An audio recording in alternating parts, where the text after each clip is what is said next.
በምድር የምታስሩት ሁሉ በሰማይ ታሰረ ይሆናል። ባለሙሉ ስልጣን በምድር የምትፈቱት ሁሉ በሰማይ ተፈታ ይሆናል።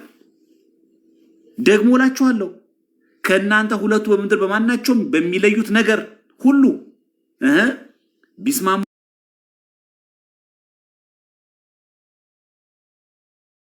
ሰውበት በዚያ መካከላቸው ይሆናለሁ። በነገራቸው የሚተረጎመው ለክህነትም ለንስሐ ሁለት ማለት አንተና ቄሱ አንተ ንስሐ ልትገባ ቄሱ ቀኑና ሊሰጥህ ሁለት ሆናችሁ ብትሰበሰቡ እኔ ሶስተኛ እግዚአብሔር ሆኜ መካከላችሁ እገኛለሁ። የካህኑን አይን አድርጌ የካህኑን አፍ አድርጌ ይሄን አክል ቀን ጹም ይሄን አክል ቀን ጸልይ እኔ እልሃለሁ ማለቱ።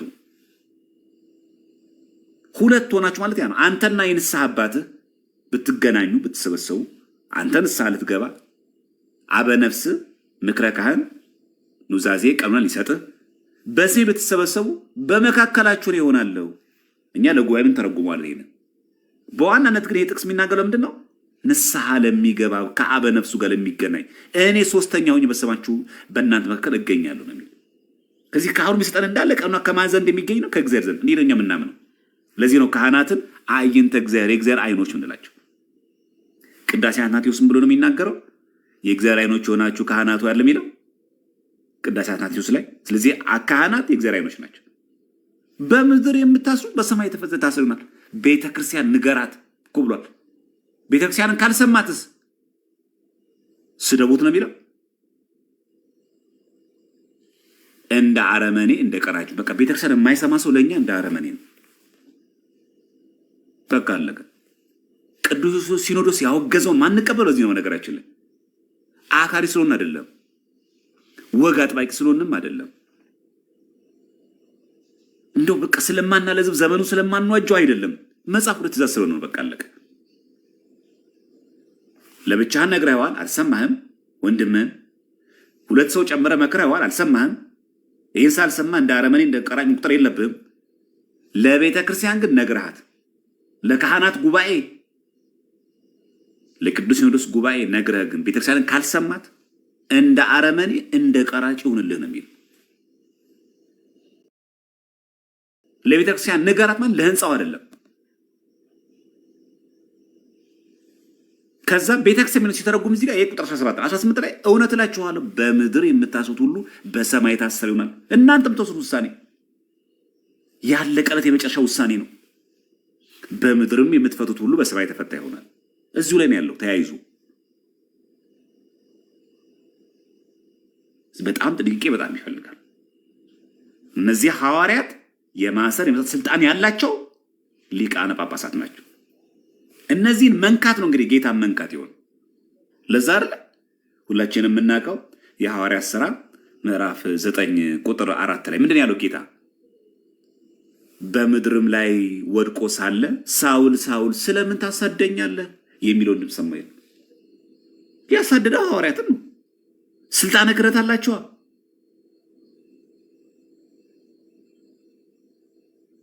ቅዱስ ሲኖዶስ አባላትን ማሳደድ ማለት ጳጳሳትን ማሳደድ ማለት ምን ማለት እንደሆነ ተመልከቱ። ጌታን ማሳደድ ነው። ለዛ እኮ ነው ጌታ ሆይ ማን አለው። እርሱ ምኑን መለሰው? ማን ሲለው አንተ የምታሳደኝ እኔ ኢየሱስ ነኝ። እውነት የዛን ጊዜ በአካል ጌታችን በመዋዕለ ሥጋዌ ምድር ላይ የተመላለሰ ነበረ? ጳውሎስ ይሄንን ለጳውሎስ ይሄን ሲናገር አይደለም አድርጓል እኮ። እዚህ ሊቃነ ጳጳስን ከአንድ ቦታ ማሳደድ፣ ፓትርያርክን ማሰቃየት፣ የቅዱስ ሲኖዶስ አባላት ጳጳሳትን ማሳደድ፣ ካህናትን ማሳደድ ማለት ክርስቶስን ማሳደድ ነው።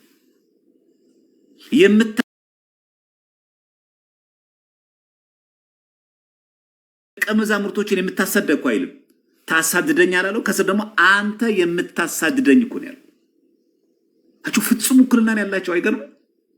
ታደለው ፍጹም ውክልና።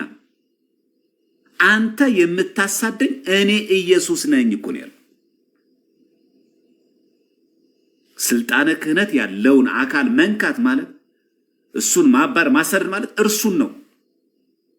በዚህ አጋጣሚ እኛ እንድናከብራቸው ብቻ የተማርን ያለ ነው።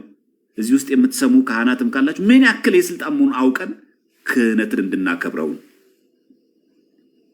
አይ ይሄ እኮ አለ ካሁን በኋላ አክብሩ ፍሩን፣ እሺ ቀላል ሰው እንዳልመስለን እንድንታበይበት አይደለም።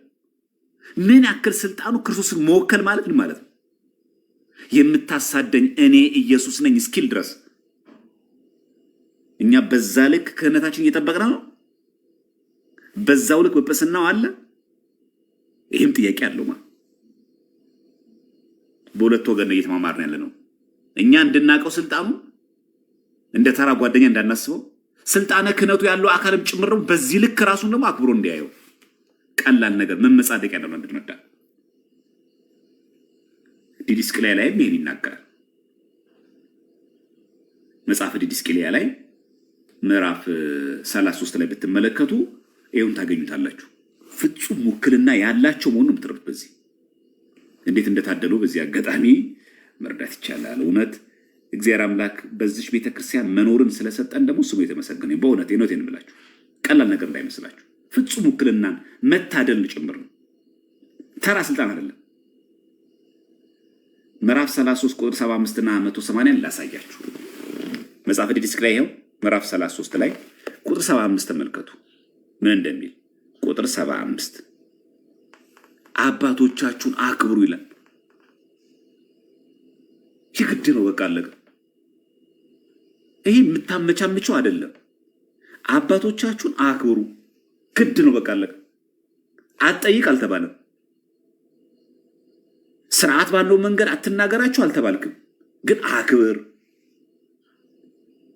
አንተ ልጅ መሆንን ሳትረሳ እነሱ አባት መሆናቸውን ሳትዘነጋው አክብር። አባቶቻችሁን ማን ያለው ነው? ዲድስቅልያ ዘማርያም አይደለም ያለው። ምዕራፍ 33 ቁጥር 75 ላይ ተመልከቱ። አባቶቻችሁን አክብሩ። ይሄ አንድ ቦታ ቁጥር 75 ብቻ እንዳይመስላችሁ 180 ላይ ሄዱ። እዛ ላይም አለ 180 ላይም ሄዱ። ይሄ 180 ላይ ስትመለከቱ ደግሞ ተመሳሳይ ታገኛላችሁ። ይሄ ቁጥር 180 ላይ ደግሞ አባቶቻችሁን አክብሩ አለ ይላል። ደገሙ። እዛው ምዕራፍ ላይ ነው እንግዲህ እዛው ምዕራፍ ላይ አባቶቻችሁን አክብሩ ይላል። ስለዚህ አባትን ማክበር የሐዋርያት ትእዛዝ ነው። ይሄ በጣም ጥንቃቄ የሚፈልግ ነገር ነው። ቀለል አድርገን የምናስባቸው ግን ዋጋ የሚያስከፉ ነገሮች ስላሉ። እሺ ስለ ሰማዕታት ምን እናድርግ? አሁን በአርሲ የተገደሉ ሰማዕታት አሉ። ይሄን በተመለከተ የሐዋርያ ሲኖዶስ ምን ይላል? ስለ ክብራቸው የሚናገር ብቻ ነው። በጣም የሚገርማችሁ ይህን መጽሐፍ ይናገራል። እስኪ እናንብበው። ገጽ 291 ላይ ይሄ መጽሐፍ ቢኖራችሁ ጥሩ ነው። ለሁላችን ለእውቀታችን ስለሚጠቅመን ማለት ነው ብናነበው ማለት ነው። ይሄ መጽሐፍ ማለት ነው የሐዋርያ ሲኖዶስ ሐዋርያት ምን እንዳሉ ነው የሚናገረው። ይሄ መጽሐፍ ስለ ሰማዕታት እንደዚህ ብሎ ይናገራል። ቁጥር 42 ተመልከቱ። ስድስተኛው የሐዋርያ ሲኖዶስ የስሙን ቀናዊ ሁለተኛ ሲኖዶስ የሚለው ላይ ቁጥር 42 ተመልከቱ። ኖታቸው ምክንያት ለሚሰደዱ ሰዎች እና ከሀገር ወደ ሀገር ለሚንከራተቱ ሰዎች ምንኛ ደስታ ይሆንላቸዋል ይላል። በጣም የሚገርማል። የሚሰደድ ሰው አለ በሃይማኖቱ ምክንያት ከሀገራቸው ወደ ሀገር የለሚንከራተቱ ሰዎች አረም እንኳን ደስ ይበላችሁ እኮ ነው እያለ ያለው። ደስታ ነው የሚገባችሁ ይላል። እንዲህ የሚለውን የክርስቶስን ቃልም ያስታውሳሉ። ምን የሚለውን? ከአንድ ሀገር በሚያሳዳችሁ ጊዜ ወደ ሌላ ሀገር ሽሹ ትድናላችሁና በሃይማኖት ነፍሳቸው የጨከነ ሆኗልና። እንዴ ሸሽተዋል እኮ ምኑን የጨከነው ከተባለ ዳግመኛ ስጋቸው ፍርድን መታገስ ባለመቻል ደካማ ሆኗልና። ከቻለ ሰማዕትነት መቀበል፣ ካልቻለስ ቢያንስ ንብረትን፣ ቤትን፣ ዕቃን ተውና ተሰደድ እስቲ። ይሄ ራሱ ሰማዕትነት። ቤትን መተው ቀላል ነገር አይደለማ። ስንት ዘመን ያፈራውን ዕቃን ንብረት ተው መውጣት ቀላል ነገር አይደለማ። ሄደው ቢያነዱትስ ይሄ ራሱ ሰማዕትነት ነው። ይሄው እዚህ ሲያብራራው ይመስላችሁ በዚህ ምክንያት ሸሹ ይልና የህሊናቸው ንጽህናም ታወቀ፣ በክርስቶስ ያላቸው ሃይማኖት እንዳይጓደል የገንዘባቸው መጥፋትና የቤቶቻቸውን መመዝበር ታግሰዋልና። አይገርም? ስንት ዘመን ያፈሩበትን ቤት ንብረት ትተው ተሰደዱ። ምን ይበሉ ይላቸዋል እነዚህ ሰዎች? ምንኛ ደስታ ይሆንላቸዋል። እኛ ምን እናድርግ ታዲያ? አሹት እንበል?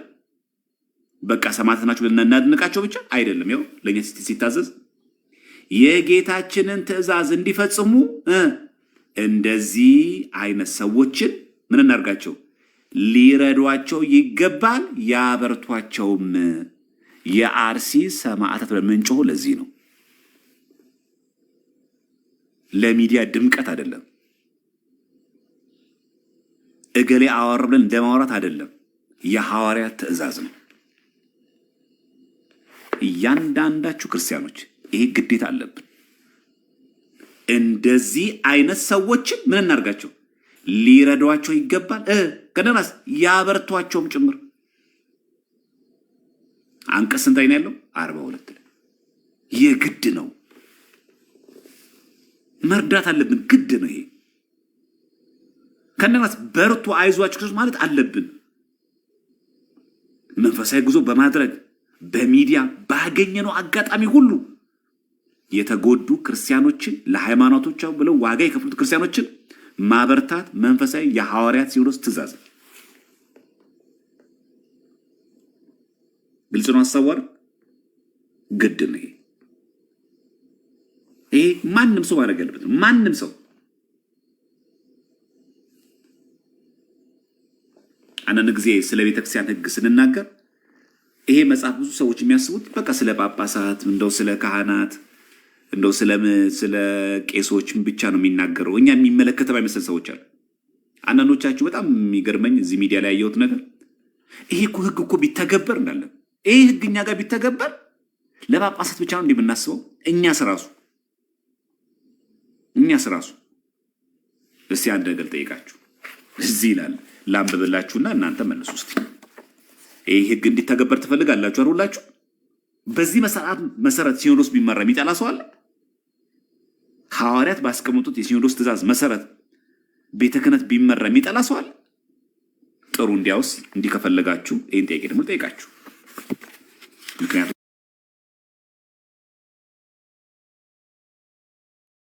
ተግበረን ደግሞ ብንገኝ ምን ሊሆን እንደሚችል ደግሞ እስቲ እንየው። እዚህ ስርዓተ ጽዮን የሚባል አለ ታውቃላችሁ። ሶስተኛ ሐዋርያት ሲኖዶስ አንዱ ስርዓተ ጽዮን ነው። እዚህ ስርዓተ ጽዮን ላይ ቁጥር 46 እንደዚህ ይላል።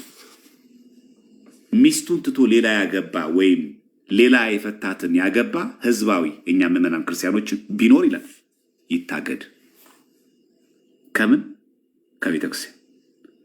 እሺ ይሄ መጽሐፍ ይተግበር? የለም። ሚስቱን ትቶ ሌላ ሰው ያገባ ሰው የለም። እንወሻሻለን። ኦርቶዶክስ ሆኖ ያለ ዝሙት ያለ ሃይማኖት ምክንያት ሚስቱን ሳይፈታት እሷን ቁጭ አድርጎ ሌላ ሴት ጋር የሚሄድ ሰው የለም። እንደዚህ የሚያደርግ ሰው ነው የሚለው ይታገድ። ቁጥር 46 ላይ ሶስተኛ ሐዋርያት ሲኖዶስ። አሁን ኮመንቱን ክፈቱና ይሄ መጽሐፍ ይተግበር በሉ። ኮመንት ክፈቱላቸዋል። ምክንያቱም ማየት አለብና ትእዛዙ ለጳጳሳት ብቻ ሲሆን አይደለም እኮ ደስ ብሎን መፈንደቅ ያለብን። መተግበር ካለበት ይሄም ይተገበራል። ይሄን እንዘለዋለን። ይሄን ቁጥር መልሱ። ይሄ መጽሐፍ ይተግበር። ማን ነው የሚተርፈው? ይተግበር። በጣም ጥሩ። ጎበዞች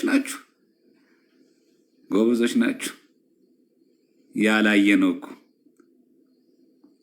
ስንት ሰው አለ እኮ አታውቁም? ተውት። ከምዕመናን ከጎረቤታችሁ ከጓደኞቻችሁ ምናምን መካከል የገዛ ሚስቱን ትቶ ሌላ ያገባ ሰው የለም። በዚህ ትእዛዝ መሰረት ሁሉንም ቤተክርስቲያን ብታግደው ማን ነው የሚተርፈው? ወይስ ለኛ ሲሆን ይዘለል? ጳጳሳትን የሚነካ ከሆነ ደግሞ አቤት ስርዓቱ እኮ ተጣሰ እኮ እንላለን። እኛስ ቀላል ይመስላል። አሁን እቺ ስትታዩት ሁላችሁም እዚህ ጋር ይተግበር ቀላል ነው እንዴ? እንደው ጥሩ ነው። እንደው ማን ነው የሚገባው ቤተክርስቲያን? ሚስቱን ትቶ ሌላ ያገባ እኮ ነው የሚለው። ወይም ሌላ የፈታትን ያገባ ህዝባዊ እኛን እኮ ነው ክርስቲያኖች በሙሉ ቢኖር ይታገድ ነው የሚለው። ይህ የሚናገረው ስርዓተ ጽዮን ነው። አንቀጽ 46 ነው።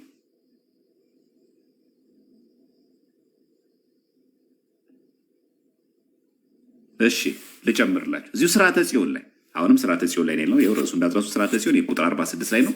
51 ላይ ወሰዳችሁ 51 ላይ ኤጲስቆጶስን በአመፃ የተሳደበ ሹም ቢኖር ይሻር።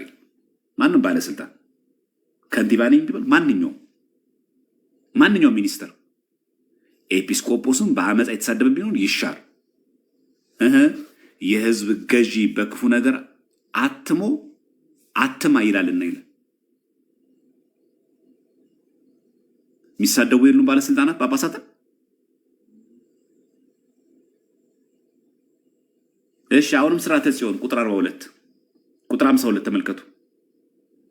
ቄስንና ዲያቆንን የተሳደበ ቢኖር ይታገድ። ይተግበር። ይሄ በሉ አሁን መልሱላችሁ። ቄስንና ዲያቆንን የተሳደበ ቢኖር ይታገድ ይላል። ይተግበር። ሳንዋሽ እውነት እናወራ። ሁላችንም እውነት እናወራው። እውነት እናወራ። ቄስ የተሳደበ ሰው የለም። ዲያቆን የተሳደበ ሰው የለም። ይሄን የተናገሩት ማን ናቸው? ሶስተኛ ሐዋርያ ሲኖዶስ ስርዓተ ጽዮን አንቀጽ ስንት ላይ? 52 ላይ ቄስንና ዲያቆን የተሳደበ ቢኖር ይታገድ ነው የሚለው። በስርዓት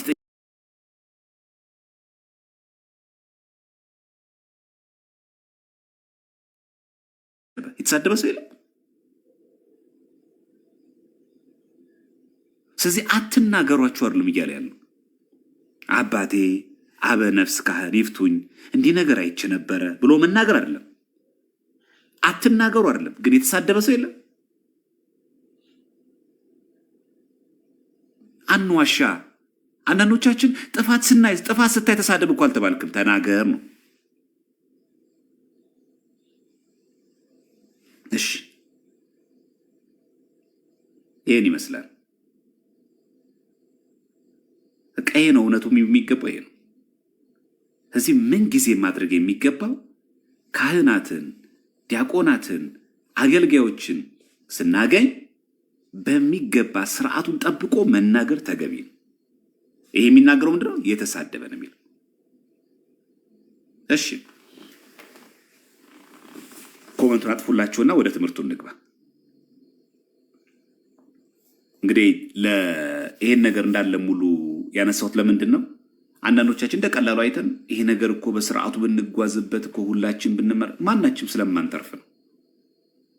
ማናችን አውቀንም ይሁን ሳናውቅ በዓላማም ይሁን ያለ ዓላማ ቄስና ዲያቆን የሚተሳደብ ሰው አለ። ይተግበር ካልክ የቤተክርስቲያን ስርዓት እንዲተገበሩ የምትፈልግ ከሆነ ይሄም ጭምር ይተገበራል እንጂ እችን 52ም ዝለላት እችኛዋን ቀጥራ ይባል እና አንዳንዶቻችን እንደምናወራው ቤተክርስቲያን ላይ ያጸዳት ነው ካልን ይሄንም ጭምር ያጸዳል። እሺ ልቀጥል። ጳጳሳትን በተመለከተ ደግሞ ላንሳ። አሁን ጳጳሳት መልስ አነሳ ደግሞ እሰይ ትላላችሁ። አሁን መቼስ ስናነሳ ደግሞ እሰይ እንደዛ ነው እኮ በጣም ይገርማል እኮ የአባቶች እኮ ትምህርት እኮ ምናምን ተሽሯል እኮ እንዳለ አይደል? መቼም እንደዚህ ስለ ራሳችን ሲነካ አንወድም። ስለ ሰው ስለሌላ በዓል ሲነገር አቤት አቤት ቢተገበር ደስታችን ነው ማንችለው። እሺ እንየው። ስድስተኛው የሐዋርያ ሲኖዶስ የስሙን ቀናዊ ሁለተኛ ሲኖዶስ ማለት ነው። ስድስተኛው እንደዛም 8 አይደል ያሉት 8 የሥርዓት መጻሕፍቶች አሉ አይደል? ገጽ 377 ላይ እንዲህ ብሎ ትእዛዙን ያስቀምጥልናል። ይቅርታ ሰባተኛው የሐዋርያ ሲኖዶስ የቀለሜንጦስ ቀኖና ነው። ይሄ ቀለሜንጦስ ታውቃላችሁ፣ የቅዱስ ጴጥሮስ ደቀ መዝሙር ነው። ቀለሜንጦስ የቅዱስ ጴጥሮስ ደቀ መዝሙር ነው እና ከዚህ ቀኖናው ላይ እንዲህ ብሎ ይነግረናል። ቀኖና 76 ላይ ቀኖና 76 እንዲህ ይላል። ኤጲስቆጶስ ጳጳስ ማለት ነው ለመኳንንት ለባለስልጣናት መገዛት አይገባም። ምን ማለት ነው? ማሸርገድ የለበትም። ለፖለቲካ መገዛት የለበትም። ለዚህም ነው ሊቃነ ጳጳሳት፣ የቅዱስ ሲኖዶስ አባላት፣ ካህናት ፖለቲካው ሲገቡ ስናይ ምን በሽቀው። ትክክል ነው። አይቹ ይሄ መጽሐፍ እንደዛ የሚናገረው ልክ አሁን እንደዛ ዝም ብሎ ቄስና ዲያቆን እንዳትነኩ፣ ኤጲስቆጶስ እንዳትሳደብ፣ እንዳትንቅ ብቻ አይደለም የእነሱም አለበት።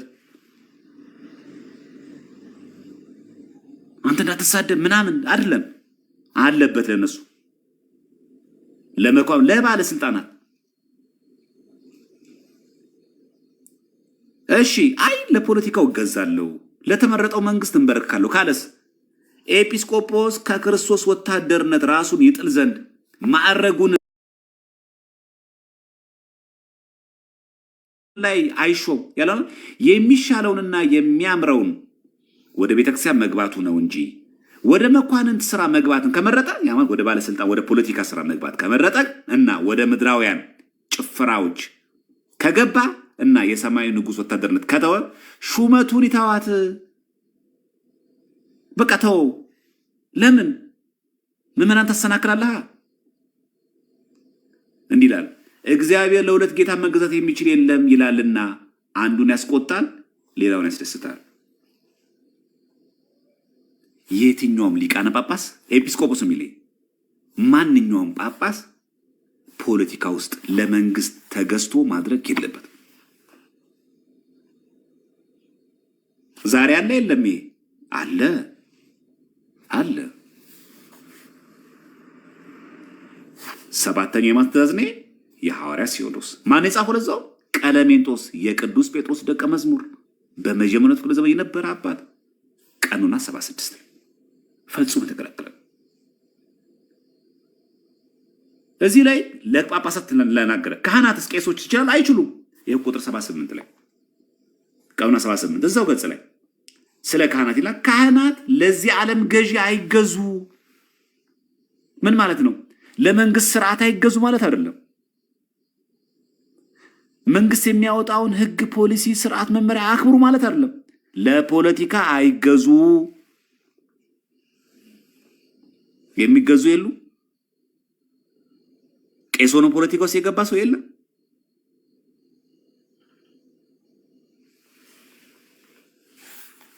በቃ ቅድም የምናን አወራለም ሲተገበር ይሄም ጭምር ይተገበራል፣ የኛም ይተገበራል።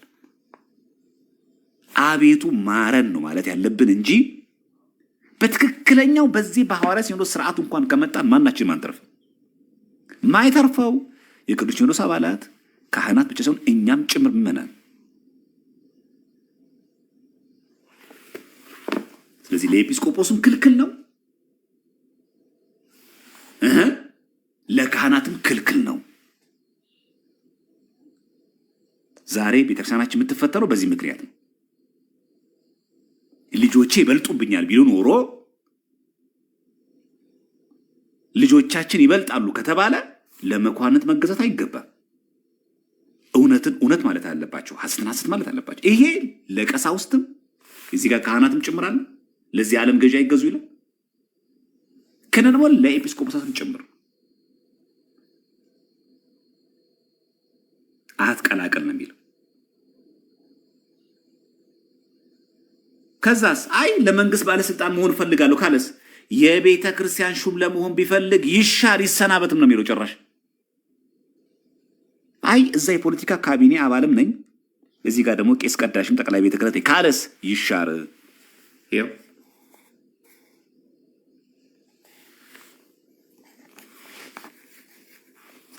አሁን እኔ ለመግለጽ የፈለኩት እኛንም ሁላችንም ማማከል አለበት። ይሄን ብቻ ማንበብ የለብንም። ቅድም እናነበብ ነው። ይሄን ብቻ ማንበብ የለብንም።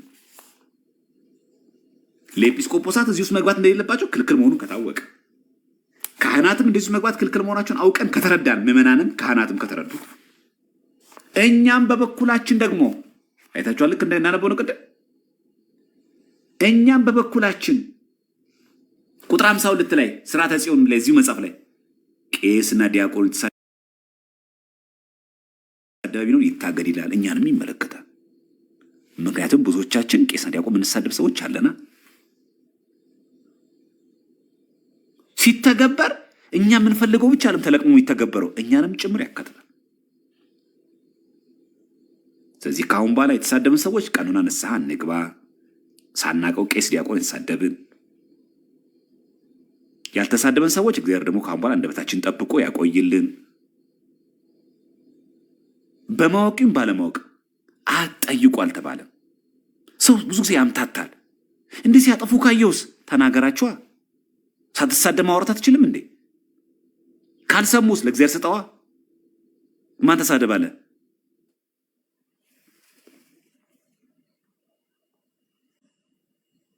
እዚህም በደንብ ማወቅ አለብን። አንዳንድ ሰዎች የሚናገሩት ይሄንን ነው።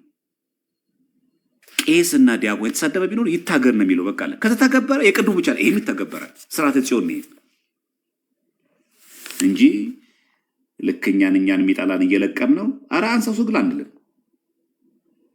እሺ ማህበራዊ ሚዲያ የምናገለግል ሰዎችስ? የሚሰብክ ሰው አለ፣ የሚያስተባብር ሰው አለ፣ እዚህ መልካም ስራ የሚሰራ ሰው አለ። ይህም በተመለከተም ይሄ ላይ እዚህ ላይ አለ ስርዓተ ጽዮን። በጣም የሚገርማቸው ነው። የሌለ ነገር የለም እዚህ ላይ። ላንብብላችሁ እሷንም በዚህ አጋጣሚ ስራችን በደንብ እንድናቃት። ማህበራዊ ሚዲያ በተለያየ መንገድ የምናስተምር ሰዎች በሰንበት ቤት፣ በማህበራት፣ በቲክቶክ ብቻ በተለያየ መንገድ የሚያስተምር ሰው አለ። ላይቭ ስትሪሚንግ የሚያስተምር አለ። በአካል ሰንበት ቤት ማህበራት ላይ ቤተክርስቲያን አውደ ምሕረት ላይ ምናምን የሚያስተምር ሰው አለ።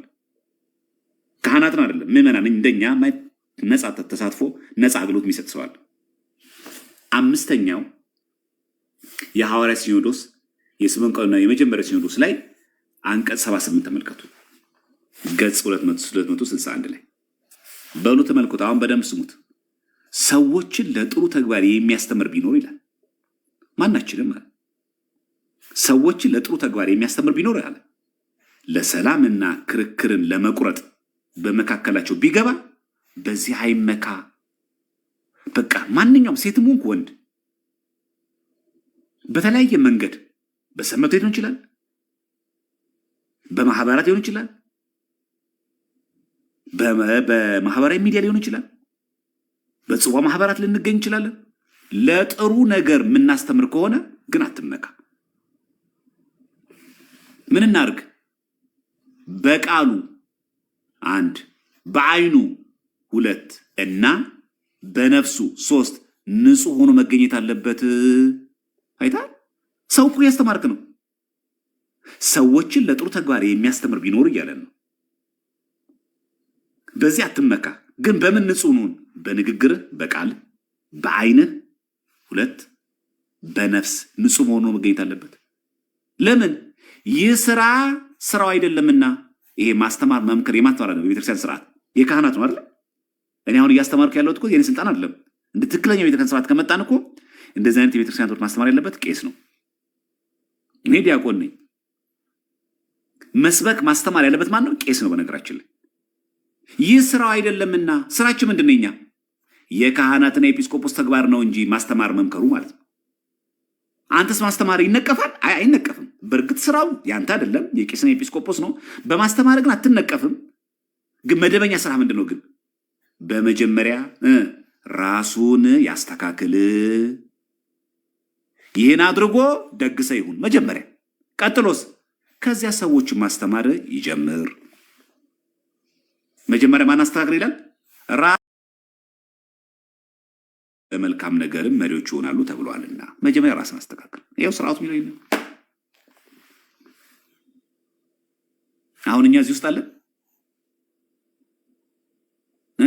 ቲክቶክ ላይ ያለን ሰዎች እዚህ ውስጥ አለን፣ እዚህ ውስጥ እንመደባለን። አሁን አምስተኛው የሐዋርያ ሲኖዶስ ነው የሚያዝዘው። ሰዎችን ለመልካም ነገር ማስተማር፣ ስነ ምግባርን በለው፣ የቤተክርስቲያናችን አስተምሮ በለው፣ ቀኖና በለው፣ ዶግማ በለው ጥሩ ነገር ነው። በዚህ ግን አትመካ። እኔ እኮ ነኝ የምመን እኮ ያነቃሁት አትበል። እኔ ባልኖር ኖሮ እኮ የማህበረሰብ ላይ እኮ መናፍቅ ይሆን ነበር አትበል። አትመካ። ምን አርግ? በቃል በአይን በንጽህና ምን እንሆን? ንጹህ ሆኖ መገኘት አለበት። ሲጀመር የሥራ ያንተ አይደለም ማስተማር። የማን ነው? የካህናትና የኤጲስቆጶስ ተግባር ነው እንጂ አንተ በማስተማር እኮ አትነቀፍም። ግን መደበኛው ስራ የማን ነው? ይሄ የካህናትና የኤጲስቆጶሳት። በመጀመሪያ ምን አድርግ? ራሱን ያስተካክል። አንተ መጀመሪያ ንስሐ ግባ። ንስሐ ብሎ ከመስበክ በፊት ንጹሐን ሁኑ ከማለት አንተ ንጹሐን ሁኑ መጀመሪያ። ስጋው ደግሞ ተቀበሉ ከማለት አንተ ስጋው ደግሞ መጀመሪያ ተቀበል። ይሄን አድርጎ ደግሰ ይሁን። ከዚያ ሰዎችን ማስተማር ይጀምር። ኦርደሩን አይታችሁታል። አትመጻደቅ። ስንት ጉረኛ አለ እኮ እዚህ ቲክቶክ ላይ። ልክ እኛ ቲክቶክ ላይ በመምጣታችን ሰውን ከጨለማ አሰራት የፈታ ነው የምንመስል ሰዎች አደረኛ አይደለን የምናደርገው። አትመካ ነው የሚለው። በቃ አለቀ። ይተው እኮ አይደለም የሚለው ማስተማሩ። ይተው እኮ አይደለም የሚለው አትመካን፣ አይመካን የሚለው ድብና አድርጎኛን ይመለከታል። ያው አይታችኋል። ከዚህ ማንኛውም ሰው ለሰዎች መልካም ማስተማር ትችላለህ። ይኸው እዚህ ጋር ቃሉ ሰዎች ለጥሩ ተግባር የሚያስተምር ሰው ቢኖር ነው የሚለው። በቃ ለጥሩ ነገር ካስተማርክ ክፋት የለውም እሱ። ግን አትመካበት። መጀመሪያ ግን አንተ ራስህ ምንሁን ተስተካከል። ከዚያ ሰዎች ማስተማር ትጀምራለህ። አሁን እኛ ምንድን ያደረግነው ገለበጥ ነው። እኛ አልተስተካከልንም። እኛ ደግሰዋልም ሰው እናስተምራለን። በዛ ላይ እንመካለን። ይሄ ተግባር ይሄ መጽሐፍ ከተተገበረ እኛ እንተርፋለን ነው። የትኛው የቲክቶክ መምህር ነው? የትኛው ቲክቶክ ላይ የምናገኘው መምህር ነው? መጀመሪያ ራሱን አስተካክሎ ደግ ሰው ሆኖ በቃሉም በአይኑም በነፍሱ ንጹህ ሆኖ ተገኝቶ እያስተማረ ያለው።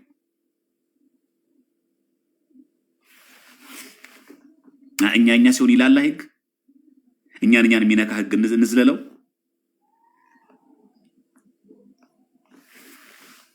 ስለዚህ እኔ ብቁ አይደለሁም ማለት ነው። ሌላውን ሰው አላውቅም። ስለ ራሴ ሳወራ ይሄ መስፈርትን ያላሟላው በቃሌም በአይኔም በነፍሴም ንጹህ አይደለሁም። መጀመሪያ ራሱን ያስተካክል። እኔ ራሴን ገና አላስተካከልኩም። ስለዚህ ሰዎችን ለማስተማር ብቁ አይደል። ስለዚህ መምህር አትበሉም ነው። ለዚህ ነው በነገራችን ላይ ከዚያ እኮ ነው ሰዎችን ማስተማር ይጀምር የሚለው። እኔ ለማስተማር ገና ሰውን ገና አይደለኝም። ለምን ነው ገና ነኝ? ደግ ሰው አይደለሁማ። ደግ ሰው ይሁን እኮ ነው የሚለው እዚህ ጋር።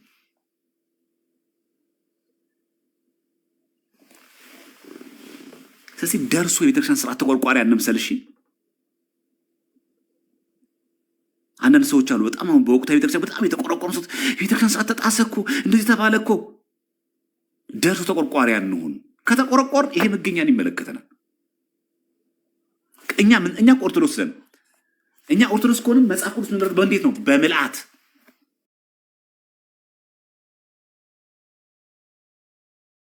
በሙሉ ነው። ከብሉይ እስከ ሐዲስ ከኦሪት ዘፍጥረት ጀምሮ እስከ ራዕየ ዮሐንስ የምንቀበል እኛን የሚነካን እየዘለን አናልፍም። መጽሐፍ ቅዱስ የምንረዳው እኛ በምልአት ነው። እኛ ኦርቶዶክስ ነን። እኛ ቆንጥር አይደለም። እኛ መናፍቅ አይደለም። ካህናትን የሚነካ ጳጳሳትን የሚነካ ቃል ሲሆን እሰይ ኡፋይ ደስ ሲል እንላለን። እኛን የሚነካ ሲሆን ደግሞ አይ እንላለን። እጭ የሚባል ነገር የለም። ከተገበረ ሙሉ ነው መተግበር ያለበት። ስለዚህ በዚህ አጋጣሚ የራሳችን እንድናይ ያደርገናል። በቃ አለቀ። ይሁን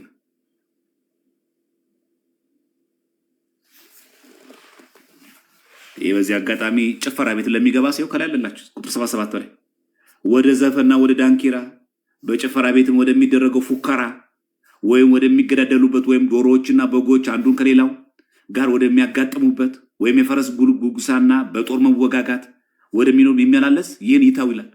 ወደዚህ የሚገባ ሰው ካለ ይተው፣ ከእርሱ ይመለስ፣ ስራውንም ይተው፣ የአረመኔ ስራ ነውና እምቢ ካለ ይለይ ይላል። ምን የሚገባ ወደ ዘፈን ወደ ዳንኪራ ወደ ጭፈራ ቤት የለም። እኛ ውስጥ ተውት። አገልጋይ የለም። እንደዚህ አገልጋይ ናይት ክለብ የሚገባ የለም። ጭፈራ ቤት የሚገባ ሰው የለም። ይሄ መሰንቆ የተገዘገዘ ፉከራ የሚገባበት ቤት የለም።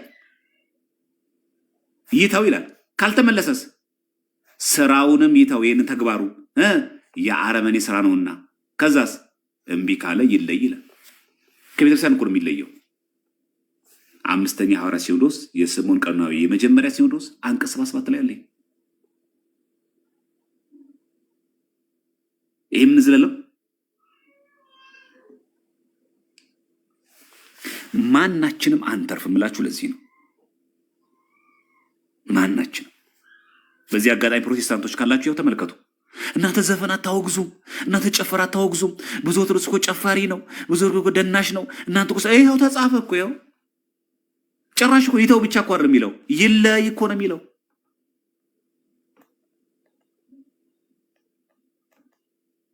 በዚህ አጋጣሚ ፕሮቴስታንቶች እባካችሁን ቀና ልቦና ካላችሁ ይኸው እናንተ እኮ ስለማታወግዙ ነው። ሰው ዘፋኝ ይኸው ተነገረ እኮ ወደ ዘፈን፣ ወደ ዳንኪራ፣ በጭፈራ ቤት እየዘረዘረው ወደ ፉከራ ቤት ወደሚገዳደሉበት ሰዎች እኮ አሉ። አሁን ይሄ ዶሮና በጎች አንዱ ካንዱ ወደሚያገጡት ማለት ይሄ ጫዋታ አለ አይደል? ይሄ ዳማ ምናምን ፑል ምናምን ከረምቡላ ቁማር ቤት ወደዚህ የሚሄድ በሙሉ ሰው የአረመኔ ስራ ነውና እኮ ነው የሚለው። እምቢ ካለ ምን ይሁን? ይለይ፣ ይተግበር የተዛዛውን እኛ ላይ። ይሄን የሚያደርግ ሰባኪ እኮ አይደል የሚለው። ይሄን የሚያደርግ ቄስ ዲያቆን እኮ ምዕመናንም ጭምር ሁላችን እኮ የሚመለከተው። ይተግበር ካልን ስርዓቱ ይሄም ጭምር ይተገበራል። እግዚአብሔር አምላክ ሁላችንም ያስተካክለን። በእውነቱ ማናችንም ከቤቱ አያጥፋን። አንዳንድ ጊዜ ሳናቀው ስለምንናገር ምን ሊሆን እንደሚችል ስለማናቀው ሲተገበር ይሄም ጭምር ነው የሚተገበረው። የሐዋርያት ሲኖዶስ እንዲተገበር ከፈለግን መስተካከል ከማን ይጀምር? ከኛ አለ እኮ ብዙ አገልጋይ አለ፣ ብዙ አገልጋይ ሰው የሚያፍርብን አውደ ምሕረት አግኝተነው ጭፈራ ቤት የምንገናኝ ሰዎች እኮ አለ።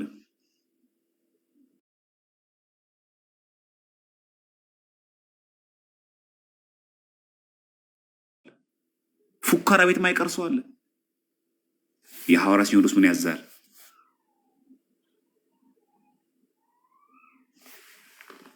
ከዛ ለቤተክርስቲያን በጣም ነው የምቆረቆረው። የቤተክርስቲያን ነገር ሲነካ ያመኛል። ይሄም ሊያምህ ይገባል። ይሄም እኮ ሊያምህ ይገባል። መጀመሪያ አንተ ከጭፈራ ቤት ውጣ። እስቲ ከዘፈን ቤት መጀመሪያ ውጣ። አንተ መጀመሪያ ከዳንኪራ ቤት አንተ ውጣ። መጀመሪያ አንተ የምን ተግባር ነው ይሄ? የአረመኔ ስራ ነው።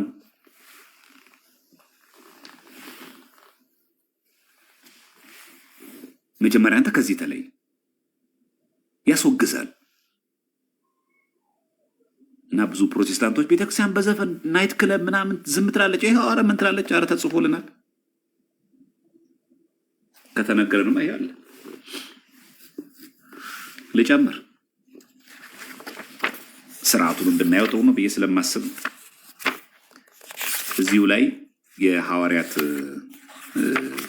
ሲኖዶስ ላይ አሁንም ማሳያችሁ ሰባተኛው የሐዋርያት ሲኖዶስ የቀለሜንጦስ ቀኑና ቀለሜንጦስ ማለት የቅዱስ ጴጥሮስ ደቀ መዝሙር ነው። ቀለሜንጦስ ቀኑና 50 ላይ እንደዚህ ይላል። ቀኑና 50 ላይ ኤጲስቆጶስና ሌላውንም ስለመሰደብ ይላል። ኤጲስቆጶስ ጳጳስ ማለት ነው። በዚህ አገናነጽ የሰደበ ወይም የረገመ አላውቀውም ያለ አይገርም። እኔ ብፁዕ አቡነ ነገር የሚባል ነገር አላውቅም ያለ እና እንደ ሰነፍ የቆጠረ ከማዕረጉ ይሻር። ያው የተናገረው ማን ነው? ቀለሜንጦስ። አንቀጽ ስንት ነው? 50 ላይ ኤጲስቆጶስን ጳጳስን ማለት ነው የሰደበ ወይም የረገመ አላውቀውም ያለ እሳቸውን ባገኝ አልሳለም የምንላቸው የሉ አላውቀውም ያለ እና እንደ ሰነፍ የቆጠረ ምንም እኮ አያውቁም ያለ ከማዕረጉ ይሻር።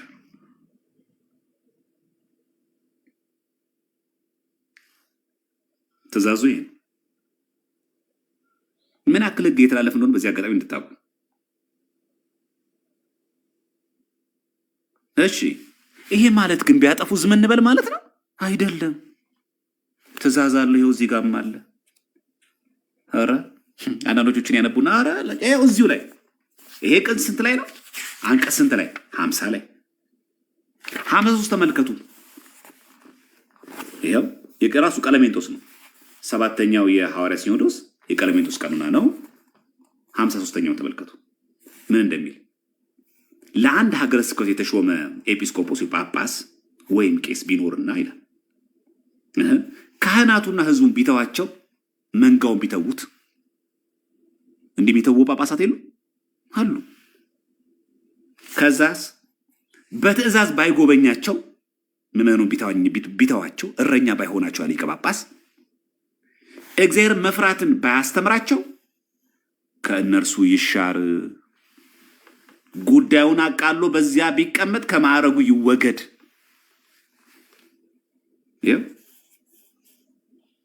አለ ለአንድ ሀገረ ስብከት የተሾመ ጳጳስ ህዝቡን ቢተዋቸው እኮ ነው የሚለው፣ ቢረሳቸው፣ ከእንደገናስ በትእዛዝም ባይጎበኛቸው፣ ልጆቼ ብሎ መከራቸውን ችግራቸውን ባያይላቸው፣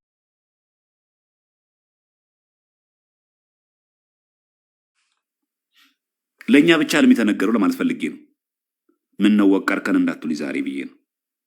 ይኸው አለ ለኤጲስቆጶስም አለ፣ አይዟችሁ፣ ለሁላችን የተነገረው። ምክንያቱም ይሄ ሐዋርያ ሲኖዶስ ነዋ።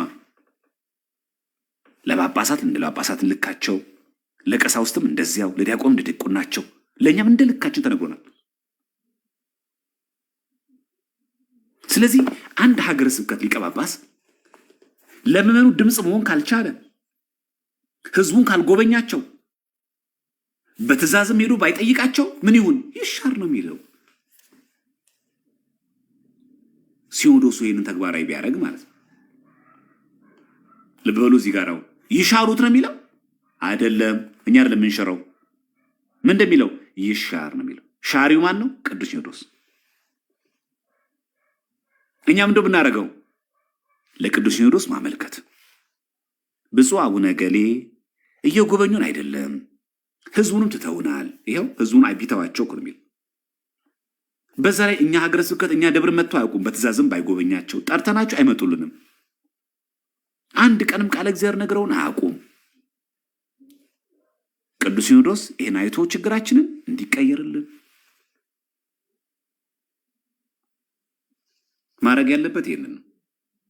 መሳደብ አይችልም፣ ማንጓጠጥ አይችልም። ድምፁ ማሰማት ግን ይችላል። ከዚህ ለእኛም አለን ማለት ነው። እዚህ ለአንድ ሀገረ ስብከት የተሾመ ጳጳስ ህዝቡን ቢተዋቸው ነው የሚለው። መብቱ ነው የሚለው። እንደፈለገ ይሁን ነው የሚለው። ማንም ንክች እንዳያደርገው ነው የሚለው። አትደራደርም ቤተክርስቲያን በህዝቦቿ ላይ። እኛ ልጆች የሆነው እኮ አባት ስላለ ነው። አባት የተባሉት እኮ እኛ ልጆች ስላለን ነው። ይሄ መታወቅ አለበት። እቺ ሐቃቁን መነጋገር ያለብን አይደል? ሐቃቁን መነጋገር ያለብን። እውነት መነገር ከተባለብን እውነት መነገር ያለበት። ከዚህ አንፃር መናገር ትችላለህ። የቀለሜንጦስ ቀኖና ቀኖና ስንት ነው የሚናገረው? 53ኛ።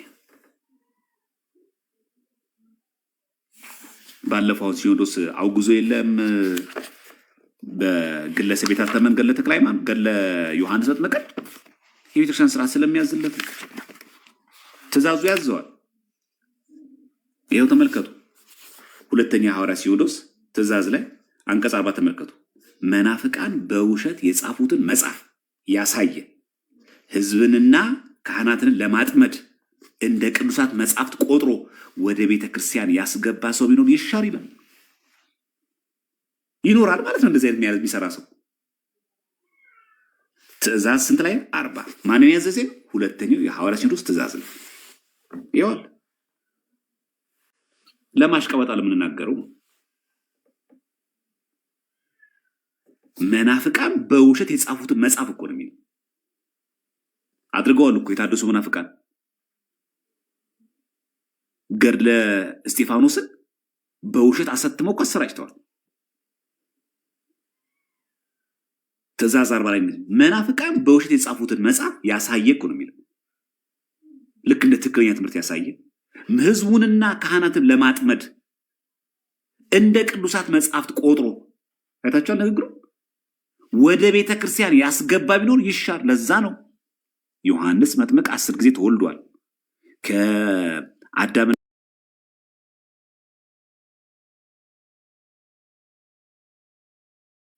ግለሰብ ያሳተመው ነባሩ ገድለ ዮሐንስ መጥምቅ ሳይሆን ጥንታዊው ገድለ ዮሐንስ መጥምቅ ሳይሆን በግለሰብ የታተመው ተወግዟል። ይህ ትእዛዝ ስላለ ነው እዚህ ጋር።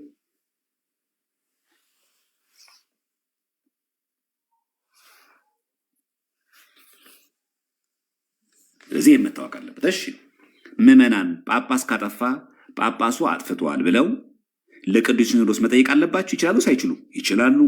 መሳደብ ነው የማይችሉት፣ መጠየቅ ይችላሉ። ማን የተናገረን? የሐዋርያት ሲኖዶስ። እኛ አለን። በዚህ አጋጣሚ መብታችንም ግዴታችንም እንድናውቀው ነው ምንማር ያለን። ይሁን ሰባተኛ የሐዋርያት ሲኖዶስ የቀለሜንጦስ ቀኖና ነው። ቀለሜንጦስ ነው የተናገረው። ነገራችን ላይ ቀኖና 69 ተመልከቱ። ቀኖና 69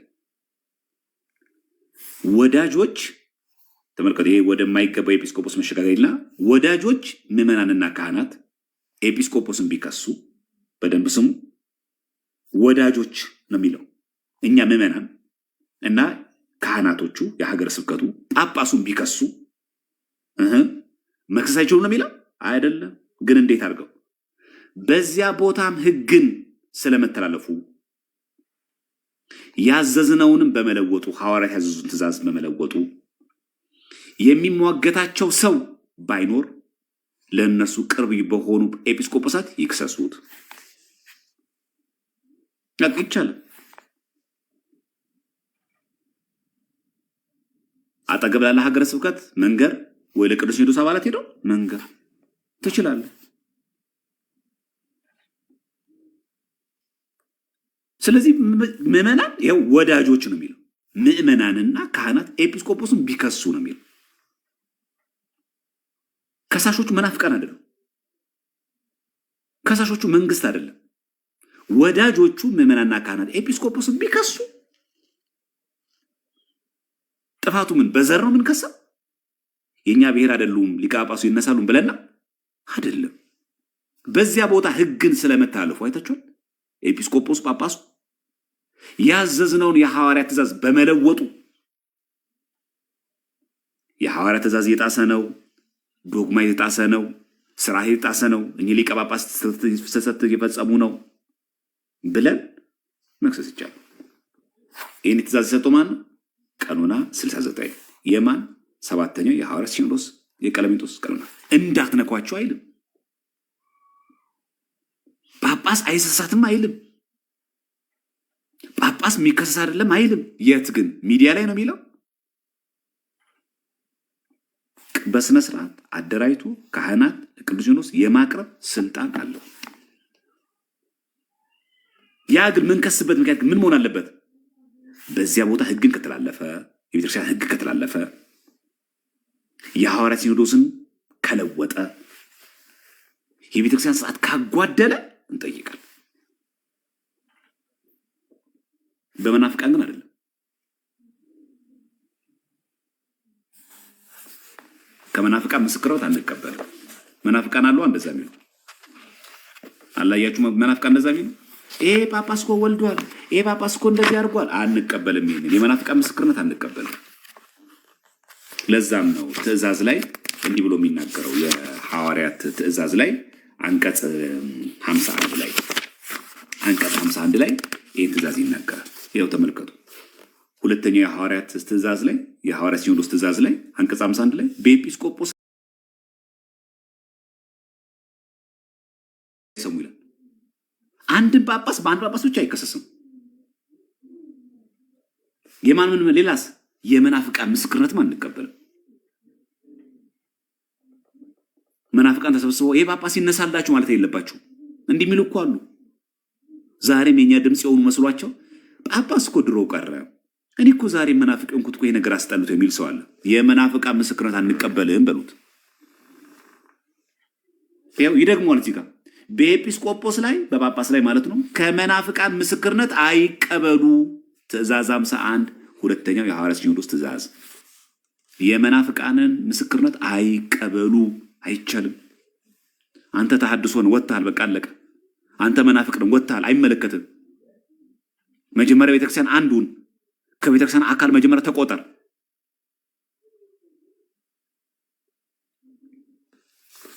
ይሄ ምን ይባላል? የሐዋርያት ሲኖዶስ። እንዴት አያችሁት? እስቲ ኮሜንት ክፈቱላቸውና እንዴት ነው ይሄ ነገር ቢተገበር ምን ይመስላችሁ?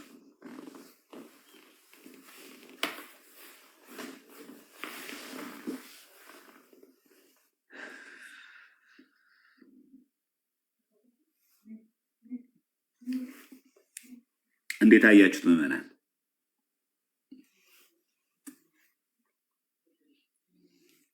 አሪፍ ነው አይደል?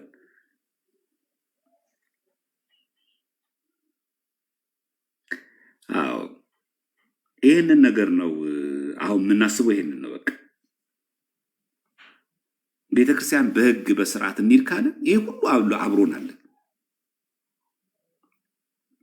አብሮናለና እግዚአብሔር እኛንም ያስተካክለን። በእውነቱ መጀመሪያ ከኛ ነው የሚጀምረው። በዚህ አጋጣሚ ቲክቶክ ላይ ለሚያስተምር ሰው፣ በተለያየ ማህበራዊ ሚዲያ በተለያየ መንገድም እንደው ለምናገለግል ሰዎች ራሳችን እንዳንታበይ መጀመሪያ ራሱን ያስተካክል ነው የሚለው። መጀመሪያ ራሱን ያስተካክል ነው የሚለው። በጣም ከባድ ነው። በጣም ከባድ ነው። እና አንዳንድ ሰዎች እንደሚናገሩት ስርዓቱ ይከበር፣ ህጉ ይከበር እንላለን። አዎ ይሁን፣ ቢተገበር ግን እነሱ ብቻ ለሚጸዱት እኛም እንጸዳለን አብረን። ቤተክርስቲያን ሊያጸዳት ፈልጎ ነው፣ እኛም እንጸዳለና። ካጸዳ ታዲያ አንተ የምጠላውን ብቻ ነው እንደሚያጸዳው? እግዚአብሔር አምላክ የሚያዳላ አምላክ ነው እንዴ? አይ አንተ እንደፈለግኩን እሺ፣ ችግር የለውም እነሱም ብቻ ነው ማጸዳ ነው የሚለው። ይህ በጣም የተሳሳተ ምልከታ ነውና እኔን እናጥራው ለማትፈልግ። እሺ ዛሬ እንዳሳዘንኳችሁ መቼስ ተስፋ አደርጋለሁ፣ እንደከበዳችሁ ማውቃለሁ። ግን ምን ላድርግ?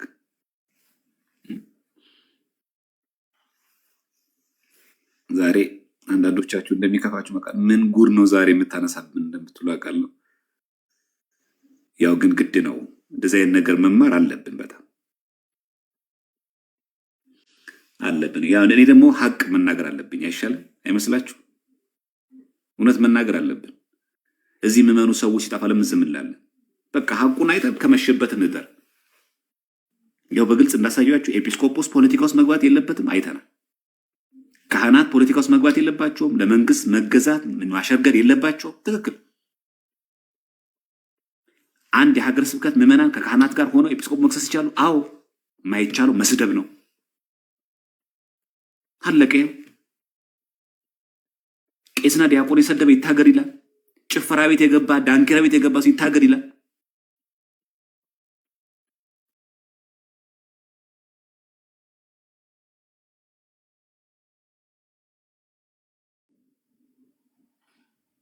ናይት ክለብ የሚገባ ሰው የለም። የሰንበት ተማሪ ሆነ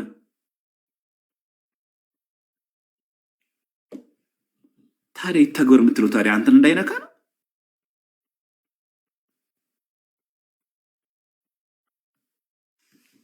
ወይስ እኛን ሲሆን ይለፈን?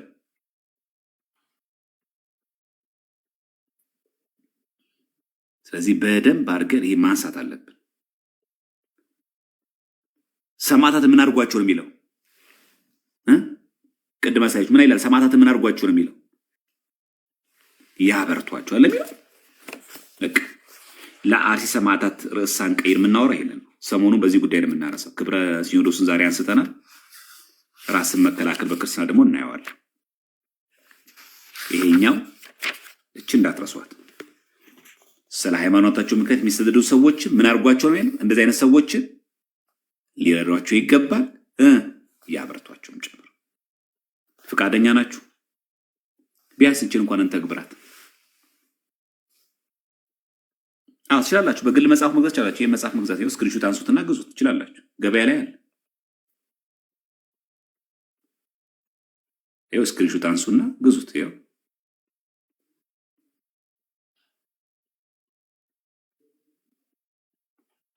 ታዲያ ስታነቡ እየዘለላችሁ እንዳታነቡ እሺ። ስታነቡ በሙሉ እሺ። እችን እንኳን እንተግብራት። እንደዚህ አይነት በአርሲ የሚገኙ ሰዎቻችንን ልረዳቸው ይገባል አይገባም? ልናበረታቸው ይገባል ወይስ አይገባም?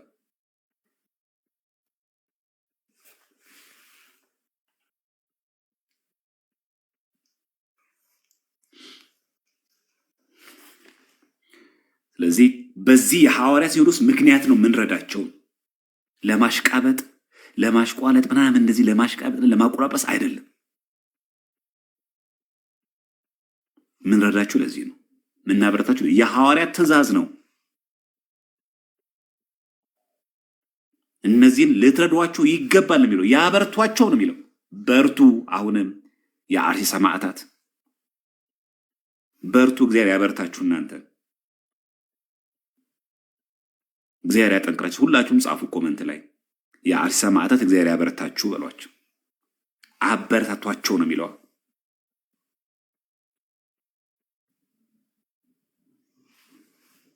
እዚህ ሁላችንም ካሁን በኋላ ኮመንታችን የአርቲ ሰማዕታት እግዚአብሔር ያበርታችሁ በሏቸው። የሐዋርያት ትእዛዝ ነው።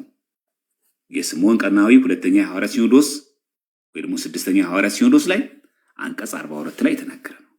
እግዚአብሔር ያበርታቸው ብላችሁ መጻፍ አለባችሁ። የሚያበረታ እሱ ነው፣ የሚያጸና እሱ ነው፣ የሚያጠነክር እርሱ ነው። ማበርታት አለብን።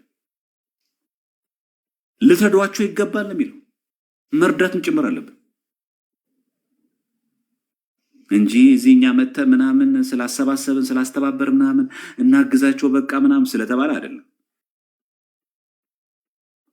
የሁላችን ኮመንት እሱ ነው። ካሁን በኋላ የሐዋርያት ሲኖዶስ ትእዛዝ ስላለብን ይሄን መተግበር ስላለብን ነው። ሐዋርያት አዘውናል። በሃይማኖታቸው ምክንያት የሚሰደዱ ሰዎች መከራ የሚቀበሉ በሰማዕትነት የሚያርፉትን እነዚህን ሰዎች መርዳት፣ ማበርታት መንፈሳዊ ግዴታችን የሐዋርያት ሲኖዶስ ትእዛዝ ጭምር። ግልጽ ነው ሐሳቡ አይደል?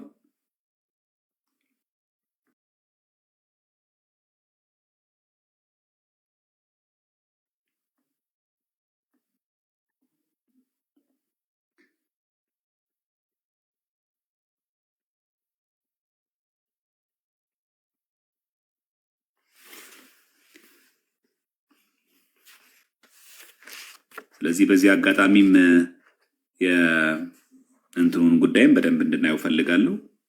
ብዙዎቻችሁ እንደምታስቡት በዘፈን በጭፈራ ላይ ቤተክርስቲያን አቋሟን አያችሁ አይደል? ካሁን በኋላ የሚገባ ለጭፈራ ቤት ካሁን በኋላ የሚገባ ሲኖር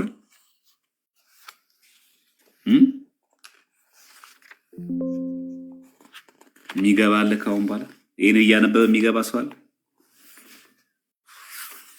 አይኑ እያየ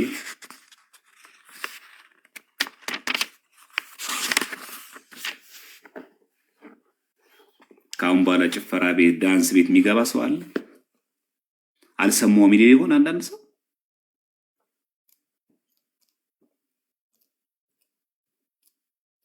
እና ይሄ ምን አክል ከባድ እንደሆነ ትረዳ ነው። ስለዚህ አደራችሁ የምትገቡ ሰዎች ካሁን በኋላ እንዳትገቡ፣ ንስሐ ግቡበት።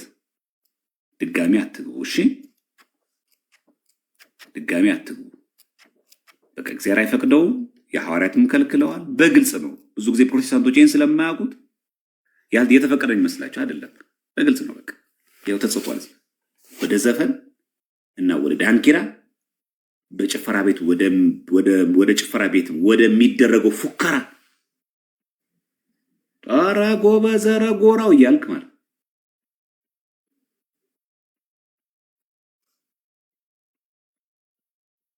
ይሄ የተከለከለው አምስተኛው የሐዋርያት ሲኖዶስ አንቀጽ 77 ያዟት። በቃ አምስተኛው የሐዋርያት ሲኖዶስ አንቀጽ 77 ምን ይከለክላል? ማንኛውም ምዕመን ኦርቶዶክሳዊ ክርስቲያን ጭፈራ ቤት፣ ዘፈን ይከለክላል። የምን ስራ ነው ይሄ? የአረመኔ ስራ ነው። መጀመሪያ ምን አለ? ከእርሱ ይመለስ፣ ከዚህ ተግባሩ ይመለስ። ከዛስ ይህን ስራውን ይተው። ከዚያስ የአረመኔ ስራ ነውና ከዛስ እምቢ ካለ ይለይ።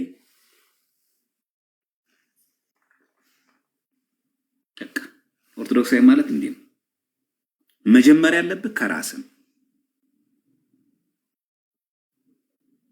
ክልክል ነው፣ ክልክል ነው።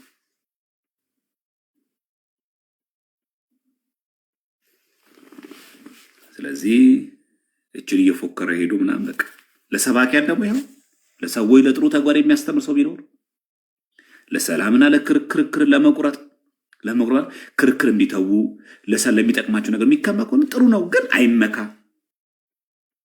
ምን ያርገ መምህር በቃሉ በአይኑና በነፍሱ ምን ይሁን? ንጹህ ይሁን። እስቲ ጥያቄ ልጠይቃችሁ። በዚች አምስተኛው የሐዋርያት ሲኖዶስ አንቀጽ 78 መሰረት ይሄንን መስፈርት ያሟላ መምህር ገጥሟችሁ ያውቃል? እዚህ ቲክቶክ ላይ ነው ያልኳችሁ። ሌላ ቦታ ይኖራሉ። ቲክቶክ ላይ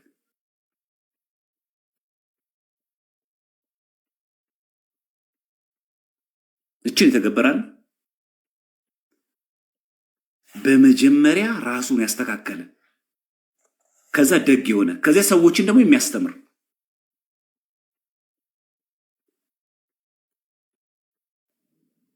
ማን ነው ብቁ?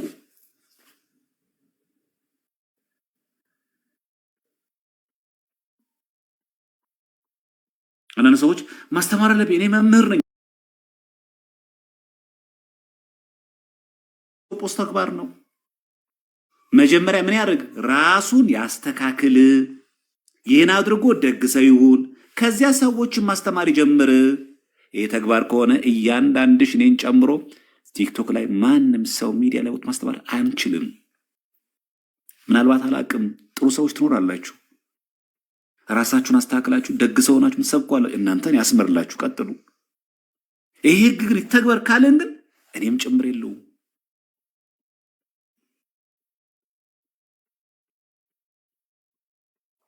ይሄ ከባድ ነው። ማን ነው ንጹህ? ማን ነው ደግ ሰው?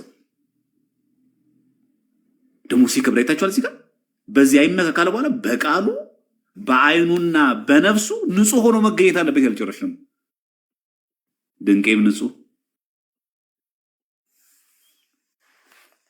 እና በዚህ በኩል ደግሞ ቤተክርስቲያናችን ስርዓቷ ሲነካ አልወድም እንደዚህ ና ኖ። ስለዚህ እኔ አሁን እዚህ ጋር እያገለገልኳቸው ያለሁት ይሄንን መርህ ሳላሟላ ነው ባጭሩ። ሌሎች ሰዎችን አላውቅም። ይሄን እያገለገልን ይሄን መስፈር ሳናሟላ